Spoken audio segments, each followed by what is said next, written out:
Hi everybody, Joshua here with the Heavy Piano YouTube channel. Today's video will be a piano tutorial for Death Cab's Transatlanticism. And this will be my piano arrangement.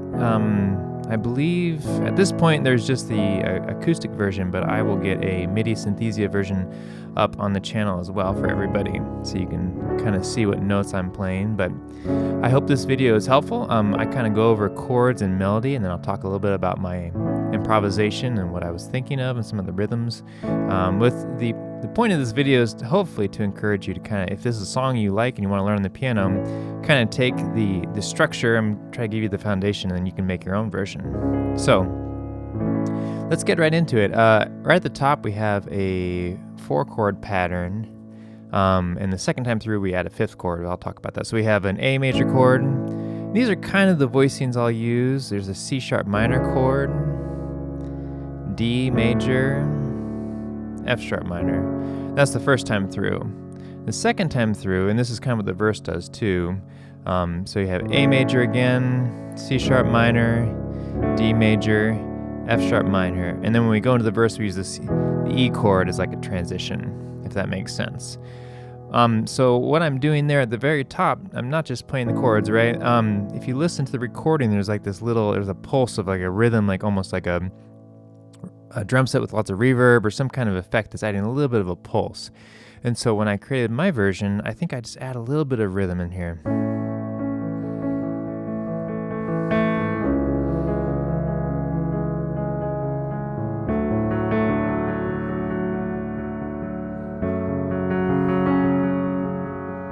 Right? And then changing my voicing a little bit the second time around.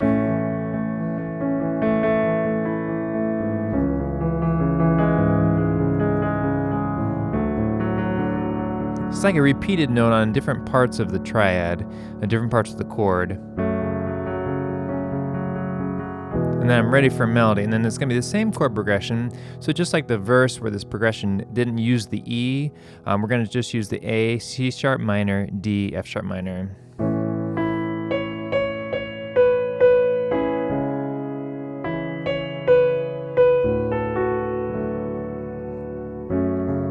Right? And then the next 3 times, we go through this 4 times. The next 3 times we'll use that E chord as a transition into the cycle again.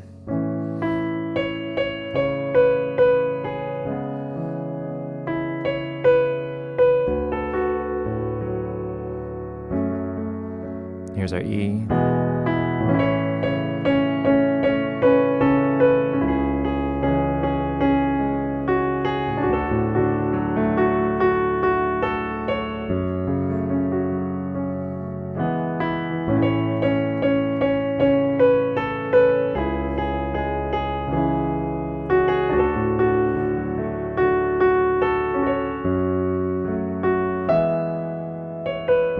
And then we'll go into this next part, but I do want to mention a little bit here some of the things I was using to add some depth to the melodies here in the verse. Remember how I was creating a little bit of pulse in the introduction? I'm doing kind of this like alternating thing on the chords.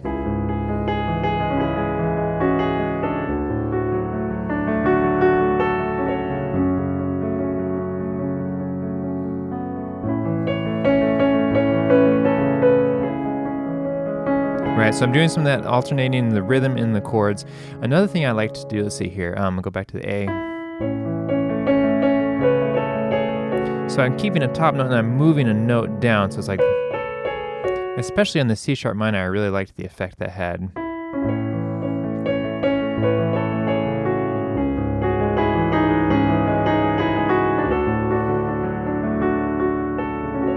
So I'm not necessarily keeping it really strict with the melody that is sung, but instead I'm kind of using the structure and the framework of the song to like create some new melodies.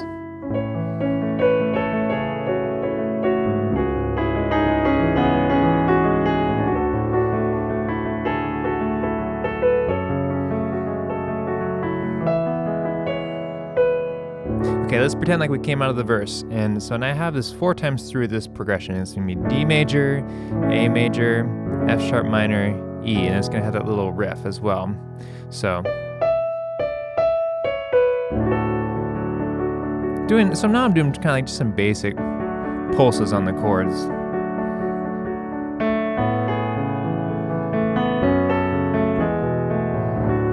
So this progression D, A, F sharp minor, E, doing kind of pulses on the chords, and then when then that little riff comes in,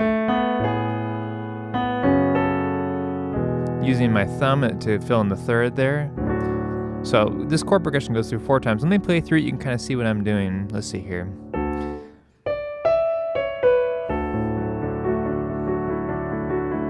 So all I'm doing there is just adding in that ninth, that E to the D chord. And then here's my guitar riff.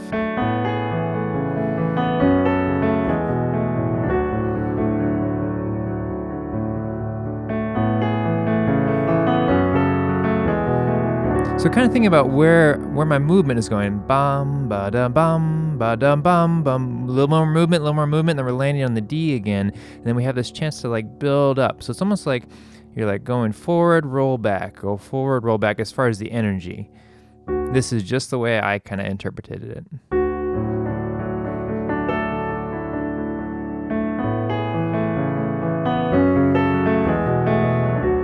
Right, so I built it a little bit at the end of that phrase, and then I brought it back. And then also things like, so starting in the mid-range of the piano, and then you add like deeper notes, it gives a little more motion, right?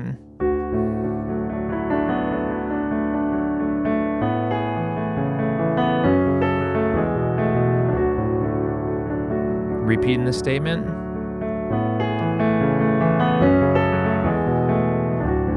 Right, so that third time is like, okay, here's this lower octave.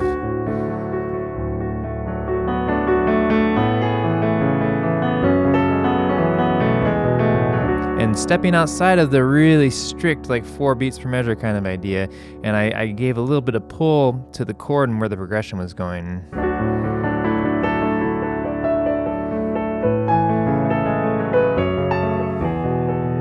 And then it comes back into the verse again, and then I'll play the verse again, like maybe thinking of it a little bit differently, like what am I doing differently this time around?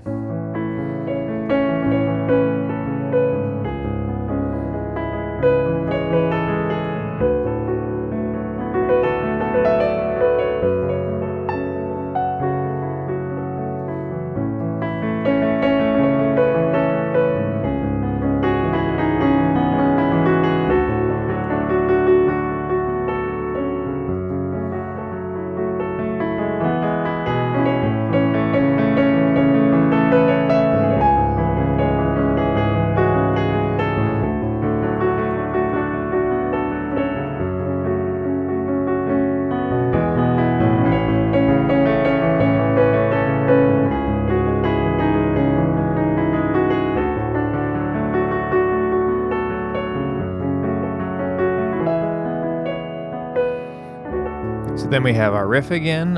But this time, instead of playing the chord progression D, A, F sharp minor, E with the guitar riff, we're gonna do the I Need You So Much Closer line. Stepping around those notes there. So we have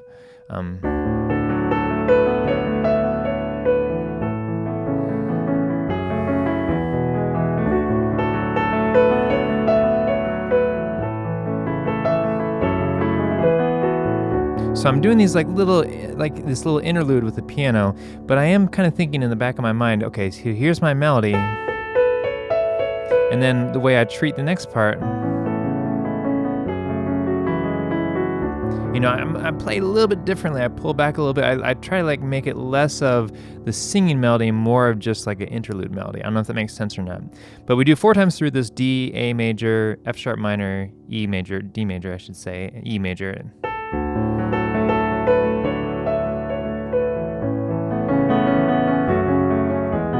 So after you do that 4 times, then we have that I Need You So Much Closer, but we're going to change the chords that fall underneath it to, let's see, we have F sharp minor, C sharp minor, D, E, F sharp minor, B minor. So let me play that much, and with the melody, I Need You So Much Closer.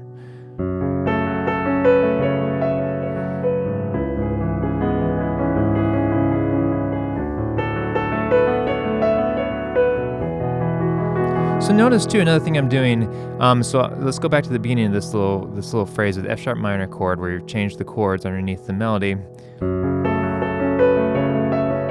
So you see how I'm like stepping? They're stepping apart from each other. And then there's more flow when I'm not using a melody.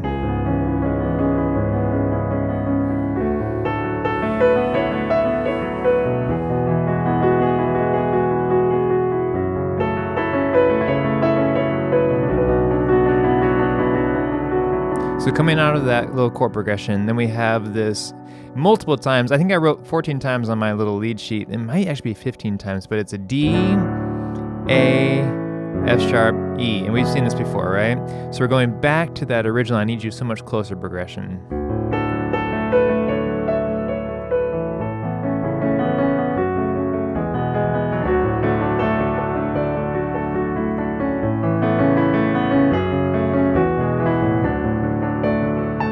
So here's really a chance to like expand, grow, mess around with your chords.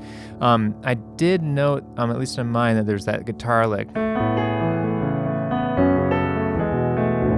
The sixth time through this system, the D, A, F sharp minor, E system. So you repeat this many, many times. I would, if you want to play along with the recording, it's around 14 to 15 times. And then the lyrics come back in, I Need You So Much Closer, and it changes the chord progression to F sharp minor, C sharp minor, D, E, F sharp minor, B minor again. So we're coming out of this, the progression.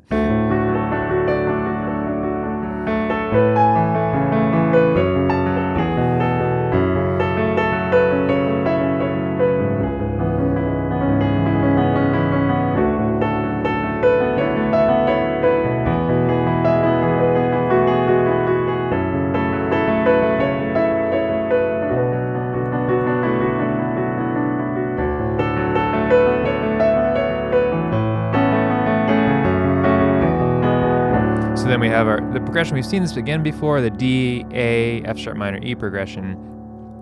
I believe it's around 11 times. I know that sounds like an odd number, but I think that's what I counted. I'm sorry, I'm not exactly sure. I was just trying to get the structure for myself, and then really I deviated from it a bit so I could just kind of improvise over these chord progressions.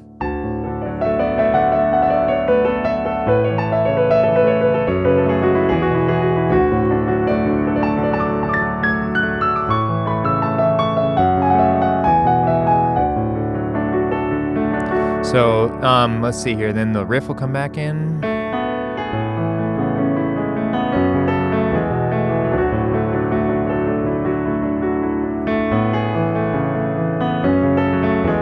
So you do the riff twice, then you have the So Come On.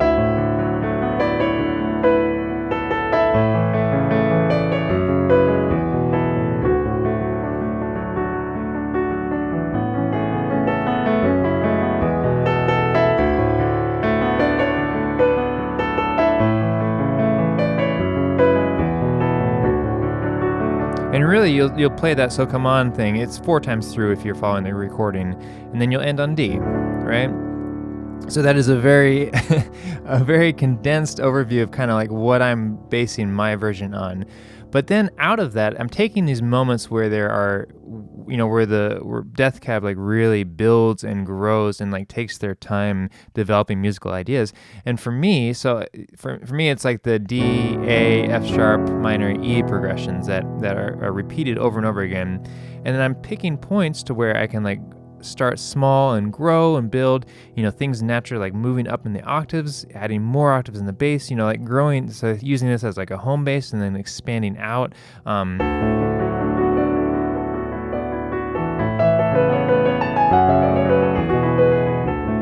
Some things that are very, if you listen to my other videos, watch my other videos, you can like see some of my stylistic choices and ideas.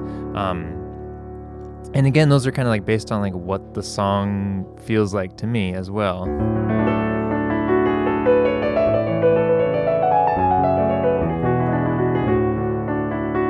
So I'm kind of using like a major scale to play some of these. Look for like clashing. Some of these like shapes are kind of cool.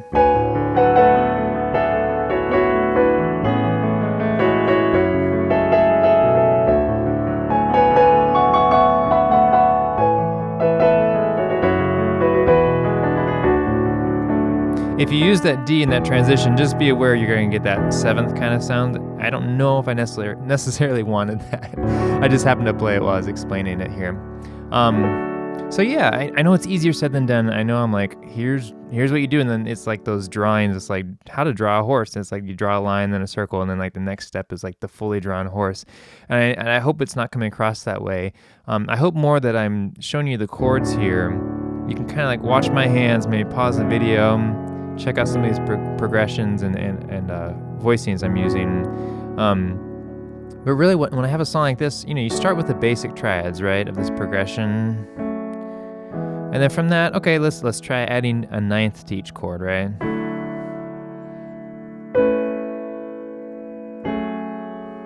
Right? And so what if I double the 9th? Right? And I already have some like new chord ideas. So what if I try to put, something, so there's my 9th, I can add a major 7th in there, and I can add a 6th, right? 6, let me take the 3rd out of here. I get that kind of sound. What if I keep this shape over, the next chord? What if I add the major 7th to the next chord? What if I keep this note and change my bass, right? And maybe that's too much of a stress for some folks here. So now I'm doubling my octave. What if I move out of that and, okay, what note am I not playing? I'm not playing the 9th, right? Now I'm doubling my 5th, and maybe I don't need to double my 5th. What if I add the A in there? So then it has a really suspended sound, right? What if I, instead of having it so stretched out, I move the 5th to the root?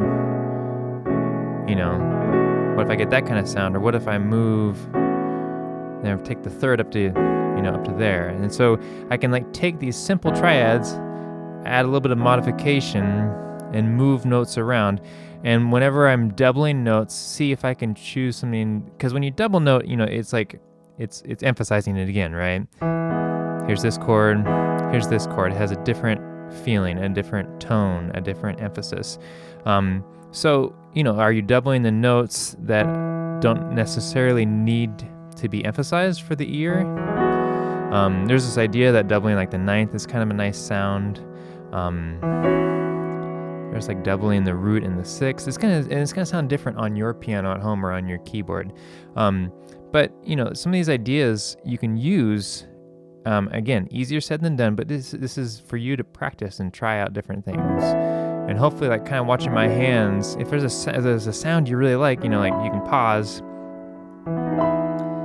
Maybe not that, but you can like check it out and see what things you want to add to your chord, like your chord palette. And then from that, the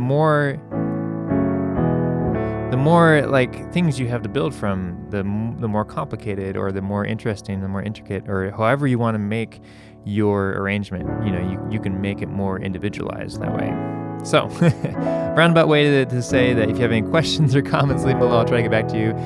I always like getting these requests from patrons, so then I can create the acoustic version. I can create a Synthesia, like a MIDI version if you learn that way, and then also this tutorial to kind of like help folks out, or at least I'm sure tutorials for these songs already exist, but maybe at least I can kind of put my spin on it.